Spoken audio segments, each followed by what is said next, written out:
តាំងពីកូនចូលរៀនមកបងប្អូនអើយនិយាយពីថារវល់នោះរវល់និយាយទៅរវល់វក់វីតែជាមួយនឹងកូននឹងឯងកាលមុនធ្លាប់គិតថាបើសិនជាកូនបានចូលរៀនមួយទៅរៀងធូរដៃធូរជើងឯងក៏ពិតគ្មានទេបងប្អូនអើយនិយាយពីថារវល់លើសដើម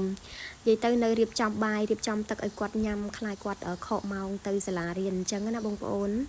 ហើយប្រហែលថ្ងៃនេះតាំងពីកូនចូលរៀនមកបងប្អូនគឺថាធ្វើម្ហូបស្ងោរហ្នឹងរៀងញឹកបន្តិចហើយថ្ងៃមុនហ្នឹងខ្ញុំស្ងោរតឡាថ្ងៃនេះមកស្ងោរជ្រក់បកងវិញម្ដងនិយាយតែអត់សូវមានពេលអញ្ចឹងមានតែធ្វើម្ហូបស្ងោរបែបហ្នឹងទេបងប្អូនអើយព្រោះអីវាងាយស្រួលធ្វើលឿនឆាប់បានញ៉ាំបាននិយាយពីរបៀបស្ងោរជ្រក់នឹងវិញគឺថាងាយដូចបកចេកទុំអញ្ចឹងឯងបងប្អូនដំបូងហ្នឹងខ្ញុំដាំទឹកឲ្យពុះទឹកពុះហើយខ្ញុំបង់គល់ស្លឹកគ្រៃរំដេងស្លឹកក្រូចសើចខ្ទឹមសហើយនឹងគល់ខ្ទឹមចូលបន្ទាប់មកដាក់បកងចូលហើយបង់គ្រឿងផ្សំទៅតាមចំណង់ចំណូលចិត្តដូចជាទឹកត្រីអំបិលម្សៅស៊ុបប៊ីចេងហើយនឹងស្ករសចូលទៅបន្តិចបន្ទាប់មកដាក់ផ្សិតចំបាំងចូលហើយទុកវាមួយពុះដើម្បីឲ្យផ្សិតនឹងឆ្អិនសិនទៅចាំ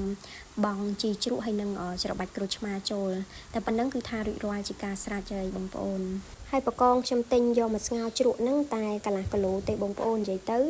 បានរៀងច្រើនគួរសមដែរញ៉ាំ4នាក់ម៉ែកូនគឺថាឆ្អែតមកល្មមរួចមកហូបមកពេលតែម្ដង